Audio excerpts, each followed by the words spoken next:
Good morning बच्चों। बेटा आज हमारा नया टॉपिक स्टार्ट हो रहा है, रिफ्लेक्शन फ्रॉम स्फेरिकल सरफेसेस। अभी तक तो आपने प्लेन सरफेसेस से रिफ्लेक्शन पढ़ा था, ठीक है। अब हम कर्व सरफेसेस से रिफ्लेक्शन पढ़ेंगे। तो आपको पता है कि हमारे पास दो तरह के कर्व सरफेस होते हैं। एक सरफेस ऐसा जो बाहर की तरफ उभरा हुआ होता है, ठीक है। एक सरफेस ऐसा जो अंदर की तरफ धंसा हुआ होता है। तो कौन सा सरफेस कन्वेक्स होगा और कौन सा सरफेस कनकेव होगा, तो इस बात पर ध्यान देना। ये आपके दो तरह से कर्व सरफेस आते हैं बेटा।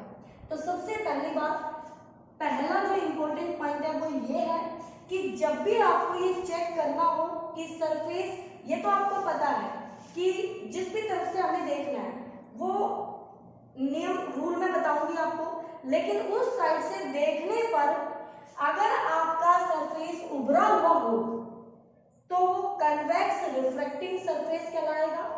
अगर वो सरफेस अंदर की तरफ धंसा हुआ हो तो वो आपको कनकेव रिफ्लेक्टिंग सरफेस कहलाएगा, ठीक है।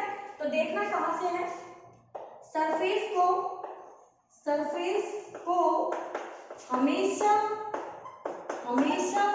रेरर मीडियम से देखना, रेरर मीडियम से देखना, ठीक है। अब ऊपर देखिए ध्यान से, ये μ1 और ये μ2,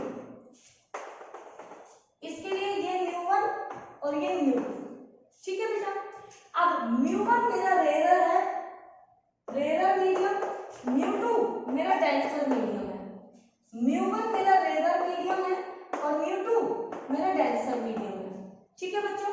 तो सबसे पहले रेरर मीडियम में खड़े होकर हम देखेंगे कि सरफेस उभरा हुआ है तो कन्वेक्स और सरफेस अंदर धंसा हुआ है तो कनकेव। ये दोनों आपके रिफ्लेक्टिंग सरफेस है, ओके। बुक में आपको इनके इस तरह से लाइनें ड्रॉ करके मिल सकता है, इस तरह से, ठीक है, या फिर ऐसे भी हो सकती है लाइनें, बट इन लाइनों में नहीं उलझना है आपको। ये लाइनें ऐसे भी मिल सकती है, यानी कुछ बच्चे ऐसे याद कर लेते हैं ये। अब वो शेप देखते हैं ऐसे कि ये कन्वेक्स होगा। अब मैं इसको μ2 कह दूं, इसको μ1 कह दूं बेटा, और ये डेंसर है और ये रेरर है, और आपने इस पे फोकस ही नहीं किया, शेप देख ली बस कि ये तो बाहर उभरी हुई है। बेटा देखना कहां से है, एक कर्व ऐसे है तो दोनों इस साइड से देखो तो धंसी हुई है, इस तरफ से देखो तो उठी हुई है, तो रूल होगा ना। तो वो रूल ये है आपका कि आपको रेरर मीडियम से चेक करना है कि वो कर्व आपकी अंदर धंसी हुई है कि बाहर उठी हुई है, ठीक है। तो उसके अकॉर्डिंग ये आपका बनेगा बेटा कन्वेक्स रिफ्लेक्टिंग सरफेस, ठीक है, और ये आपका बनेगा कनकेव रिफ्लेक्टिंग सरफेस। सबसे पहले इसकी इंपॉर्टेंट बात यही होती है कि इसकी पहचान करनी हमें आनी चाहिए, ठीक है, ठीक है। उसके बाद जब आप ऐसे, अब स्फेरिकल सरफेस आपके पास आने वाले हैं बेटा, कन्वेक्स कनकेव रिफ्लेक्टिंग सरफेस, तो आप देख लेंगे रेरर मीडियम से होके, ओके। तो अब देखिए, अगर ये मेरा सरफेस है, ये μ1 है रेरर, ये μ2 है डेंसर, तो बच्चों यहां पर ये जो आपके पास होगी ये, अब जितने भी सरफेसेस हम यहाँ लेके चलेंगे, हम एक रिलेशन पढ़ेंगे, object distance, image distance and radius of curvature, ठीक है, क्योंकि ये कर्व शेप है। तो बच्चों इस कर्व शेप को अगर पूरा करूं तो कुछ इस तरह से पूरा होगी, और यहाँ पर ये इसका सेंटर आएगा, तो बेटा जी ये इसकी रेडियस ऑफ कर्वेचर कहलाएगी। Capital R is the radius of curvature. और इस अपर्चर, इसको अपर्चर बोलते हैं, तो ये लीनियर अपर्चर है, ये वाला, ये लीनियर अपर्चर कहलाता है आपका, ठीक है। तो ये यहाँ पर इसको स्मॉल अपर्चर होगा बेटा, तो ये लीनियर अपर्चर, और ये वाला जो पॉइंट आप देख रहे हैं, इस कर्व को जहां पर आपकी ये लाइन, इस लाइन को हम कहेंगे प्रिंसिपल एक्सिस, ठीक है। तो जहां पर ये कट करेगी वो आपका पोल होगा। पोल का बहुत ही इंपॉर्टेंट रोल है, पोल से हम सारे डिस्टेंसेस मेजर करेंगे, जितने भी डिस्टेंस है ऑब्जेक्ट इमेज जो भी आपके, तो सारे डिस्टेंस पोल से मेजर करने हैं, साइन कन्वेंशन में दिया है वो, ठीक है। तो ये हमारा पोल होगा बेटा। ये अपर्चर जब हम स्मॉल अपर्चर लेके चलेंगे, स्मॉल अपर्चर मींस इस स्मॉल अपर्चर का मतलब ये है बेटा, तो आपका पोल और ये दोनों पॉइंट बहुत क्लोज लाई करेंगे। इसका अपना अलग ही एक इंपॉर्टेंट रोल है, वो आपको डेरिवेशन में समझ में आएगा। ठीक है बेटा जी, तो ये है सेंटर ऑफ कर्वेचर, ये है रेडियस ऑफ कर्वेचर और ये है आपका पोल। ओके, अब आता है ऑब्जेक्ट के बारे में। ऑब्जेक्ट आपके दो तरह के होंगे, एक रियल ऑब्जेक्ट होगा, एक वर्चुअल ऑब्जेक्ट होगा। रियल ऑब्जेक्ट रियल वर्ल्ड में लाई करेगा, वर्चुअल ऑब्जेक्ट वर्चुअली एक्चुअल में नहीं होगा। ठीक है, तो रियल एक्चुअल में जो ऑब्जेक्ट है आपका जिसको आप छू सकते हैं, वर्चुअल जिसको आप छू नहीं सकते। ठीक है, जो एक्चुअल में नहीं है। ओके, और इसी तरह से इमेज भी आपकी दो तरह की होंगी, एक रियल इमेज बनेगी, एक वर्चुअल इमेज बनेगी। जब आपकी एक्चुअल में दो रे, ऐसे दो रे जाती हुई आपस में कहीं कट करती है तो वो रियल इमेज बनाती है, हमें रियल इमेज देती है। लेकिन जब दो रे इस तरह से हो जाए जो आगे बढ़ाने पर कहीं ना मिले तो पीछे उनको ऐसे बढ़ाते हैं तो वो वर्चुअली यहाँ कट करती हुई नजर आती है और वो वर्चुअल इमेज बनाती है। ठीक है बेटा, फिर आता है पॉइंट ऑब्जेक्ट और एक्सटेंडेड ऑब्जेक्ट। पॉइंट ऑब्जेक्ट को जस्ट एक पॉइंट से रिप्रेजेंट करते हैं हम बेटा, और एक्सटेंडेड ऑब्जेक्ट को हम ऐसे एक एरो से जिसकी एक हाइट होगी उससे रिप्रेजेंट करते हैं। ठीक है, साइन कन्वेंशन में सभी डिस्टेंसेस पोल से मेजर होंगे। ठीक है, ओके, रेडियस ऑफ कर्वेचर इसका r होगा जो सेंटर ऑफ कर्वेचर और पोल के बीच की दूरी होगी। रेडियस ऑफ कर्वेचर का आधा आपका फोकल लेंथ होगा उस सरफेस का। ठीक है, लेंस जब आप आगे पढ़ेंगे कन्वेक्स और कनकेव दो तरह के लेंसेज, तब आप फोकल लेंथ पे भी आ जाएंगे। ओके बेटा, फिर जब इंसिडेंट रे जो है, इंसिडेंट रे की डायरेक्शन में, इन द डायरेक्शन ऑफ रे, इन द डायरेक्शन ऑफ रे all distances taken positive इस डायरेक्शन में, but in the opposite direction of ray all distances taken negative। बहुत इंपॉर्टेंट है ये साइन कन्वेंशन जो आपको ध्यान रखने हैं। समझ में आ गई बेटा सारी बातें? तो अब मैं फर्स्ट चलती हूँ यहाँ पर, क्योंकि हमारे पास दो तरह की रिफ्लेक्टिंग सरफेस है, एक है कनकेव, एक है कॉन्वेक्स। तो पहले मैं कॉन्वेक्स की बात करूंगी।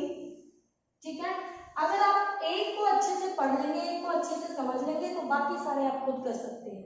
ठीक है, तो सबसे पहले मैंने ड्रॉ भी कर रखा है डायग्राम आपके पास। तो सबसे पहले हम कन्वेक्स रिफ्लेक्टिंग सरफेस से डिस्कस करेंगे और यहाँ पर हमारे पास दो तरह की इमेजेस बनेंगी, एक बार रियल इमेज के लिए हम करेंगे और एक बार हम वर्चुअल इमेज के लिए करेंगे। ठीक है, तो आज की इस वीडियो में हम रियल इमेज से बनाना सीखेंगे। ओके बेटा, तो सबसे पहले आप क्या करेंगे, अब डायग्राम देखो, प्रिंसिपल एक्सिस कब ड्रॉ करते हैं, कौन सी होती है, क्या होती है। अब जब डायग्राम जो मैं बना रही हूँ, जैसे मैं बनाऊंगी वैसे ही स्टेप आपको फॉलो करनी है। जो चीज मैं पहले ड्रॉ करूंगी, ये नहीं है पहले आप सरफेस बना देंगे फिर लाइन खींच रहे हैं, तो आपको मेरे स्टेप को फॉलो करना है। ठीक है, अगर आप गलतियां नहीं करना चाहते तो देखिए ध्यान से। तो मैं सबसे पहले अपनी एक लाइन डिसाइड कर लेती हूँ, प्रिंसिपल एक्सिस मान लीजिए इसको। फिर उसके बाद में अपना एक रिफ्लेक्टिंग सरफेस, और लाइन मेरी थोड़ी सी टेढ़ी हो चुकी है बेटा, तो इसको मैं दोबारा बना लेती हूँ। ये है हमारी लाइन जिसको प्रिंसिपल एक्सिस हम कहेंगे, जो पोल और सेंटर ऑफ कर्वेचर से जो पास होती है आपकी लाइन, वो आपकी प्रिंसिपल एक्सिस। ठीक है, तो यहाँ पर ये मैंने रिफ्लेक्टिंग सरफेस लिया बच्चों।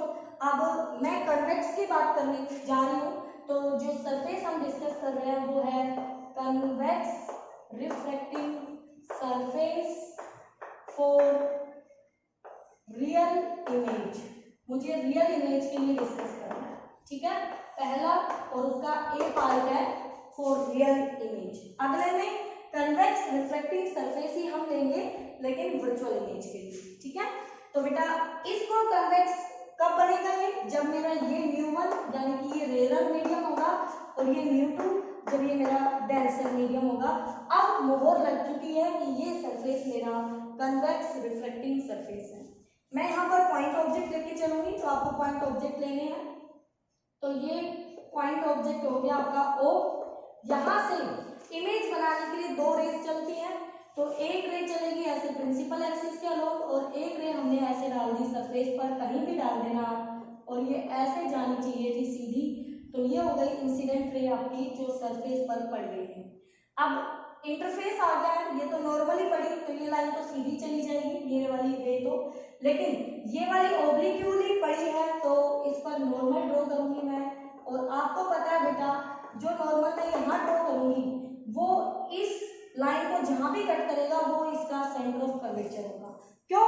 क्योंकि एक सर्कल के जितने भी रेडियस होते हैं वो सरफेस के नॉर्मली होते हैं, तो ये उसका रेडियस ही है, ये भी रेडियस है, ये भी रेडियस है, ठीक है बेटा। तो इस सरफेस के नॉर्मल ड्रॉ किया तो ये इसका रेडियस ऑफ कर्वेचर ही हुआ, तो ये जहां कट करेगा वो इसका कौन सा पॉइंट आ जाएगा, सेंटर ऑफ कर्वेचर, यानी इसको सी कहेंगे, ठीक है बेटा। ओके, छोटी छोटी बातों पे ध्यान देना बहुत जरूरी है। ओके, अब लाइट को सीधा जाना चाहिए था बट बेंडिंग हो जाएगी क्योंकि रेयर टू डेंसर तो टुवर्ड्स द नॉर्मल बेंड होगी, और ये मान लीजिए यहाँ जाके इसको ये दोनों रे आपस में यहाँ आके कट कर देती है, तो यहाँ मेरी इमेज बन गई आई। डायग्राम पूरा हो चुका है। अब डायग्राम में एंगल्स देखिए कौन कौन से हैं। पहले दो एंगल तो आपको पता है, इंसिडेंट रे और नॉर्मल के बीच एंगल ऑफ इंसिडेंस, नॉर्मल और रिफ्लेक्टेड रे के बीच एंगल ऑफ रिफ्लेक्शन।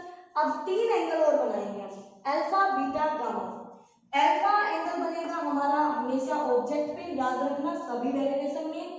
बीटा हम बनाएंगे इमेज पर और गामा हम बनाएंगे सेंटर ऑफ कर्वेचर पॉइंट पर। तो देख लीजिए ध्यान से, ये मेरा ऑब्जेक्ट है, इस पे अल्फा बनाऊंगी, ये मेरा इमेज है, इस पे बीटा बनाऊंगी, और ये मेरा सेंटर ऑफ कर्वेचर है, इस पे मैं गामा बनाऊंगी, ठीक है बेटा। ओके, चलिए ये डायग्राम आपका यहाँ कंप्लीट हो जाता है। ओके, तो यहाँ पर अब स्टार्टिंग आप कैसे करेंगे, जो इस पॉइंट को आप ए नाम दे देंगे, तो ए पॉइंट पर मैं स्नेल्स लॉ अप्लाई करूंगी, तो अप्लाई स्नेल्स लॉ। तो बेटा स्नेल्स लॉ अप्लाई किया तो यहाँ पर μ1 okay sine i, okay μ2 sine r, ठीक है बेटा, कर लोगे। ओके, उसके बाद फॉर स्मॉल एंगल्स, जब ये आई और आर आपके स्मॉल एंगल होंगे बेटा, तो स्मॉल एंगल होंगे तो हम इनको लिख सकते हैं μ1 आई इक्वल टू μ2 आर। अब अगला ही स्टेप होगा आई और आर की वैल्यूज पुट करनी, वापस डायग्राम पर जाएंगे और इनके बीच हम रिलेशन ढूंढेंगे। उसके लिए मैं आपको बताती हूँ दो ट्रायंगल कौन सी सिलेक्ट करनी है। एक ट्रायंगल होगी आपकी ओ ए सी ऑब्जेक्ट से और ए सी के साथ। ए कौन है, इंसिडेंस पॉइंट जहाँ पे लाइट इंसिडेंट हुई है, और सी कर्वेचर पॉइंट कॉमन, ये दोनों पॉइंट कॉमन होंगे।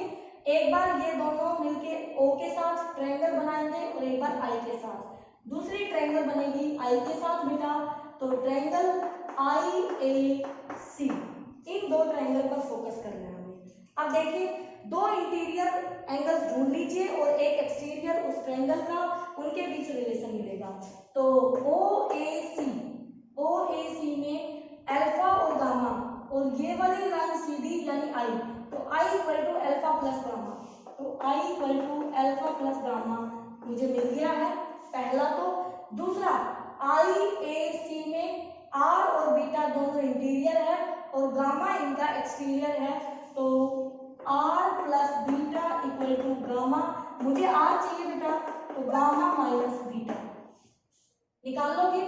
यही आपका दूसरा स्टेप। पहला स्टेप अप्लाई स्नेल्स लॉ, दूसरा स्टेप फॉर स्मॉल एंगल्स हम आई और आर को सिंपली ऐसे लिख सकते हैं बेटा। नोट में प्रॉपर सारे स्टेप मिलेंगे, मैं यहाँ पर ज्यादा लैंग्वेज नहीं लिख रही हूँ, सिर्फ मेथड समझिए अच्छे से।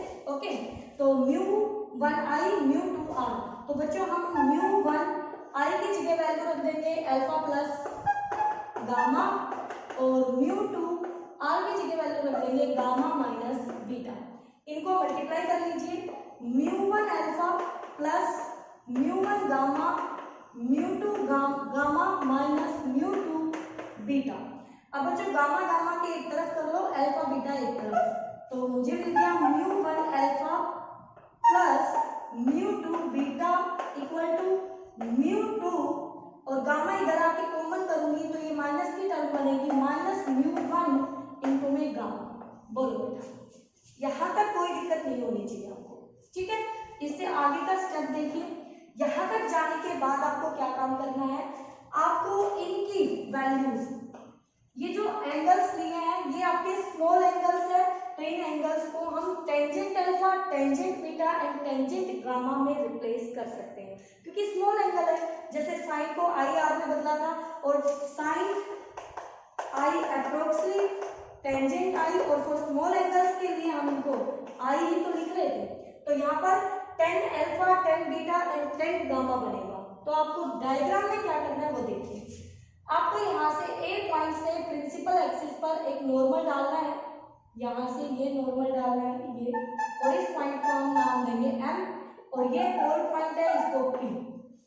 अब नॉर्मल डाल दिया तो आप यहाँ पर tangent alpha, tangent beta, tangent gamma की वैल्यू निकालेंगे, ठीक है। तो देखिए अल्फा की वैल्यू क्या आएगी, तो इसमें अब परपेंडिकुलर अपॉन बेस, ठीक है। तो पहले मैं डिस्टेंसेस दिखाती हूँ। रेज की डायरेक्शन में सारे डिस्टेंस पॉजिटिव, तो यहाँ से पीसी जो दूरी है पीसी वो प्लस आर है। बेटा नोट्स में गलती मिलेगी, ध्यान से नोट करना। पीसी आर है, P I object image distance plus v, PO object distance minus u. हमें इनको साइन कन्वेंशन के साथ पुट करना है। तो डिस्टेंसेस मुझे मिल चुके हैं जिनको मैं आगे जाके पुट करने वाली हूँ। तो बेटा इन सभी को हमने टेंजेंट से रिप्लेस किया, तो ये बन गए मेरे पास mu one tan alpha, mu two tan beta equal to mu two minus mu one tan gamma. अब देखिए मेरे टेन अल्फा दिस अपॉन में दिस, टेन बीटा, बीटा ये दिस अपॉन में दिस, ठीक है। इसी ट्रायंगल से लूंगी बेटा बीटा की वैल्यू, तो दिस अपॉन में दिस, और गामा दिस अपॉन में दिस। तो ये फैक्टर जो am है ये सभी में कॉमन आएगा, तो सभी में कॉमन आएगा तो रिजल्ट आया मेरा म्यू वन am अपॉन में op, okay, plus mu two am upon में pi,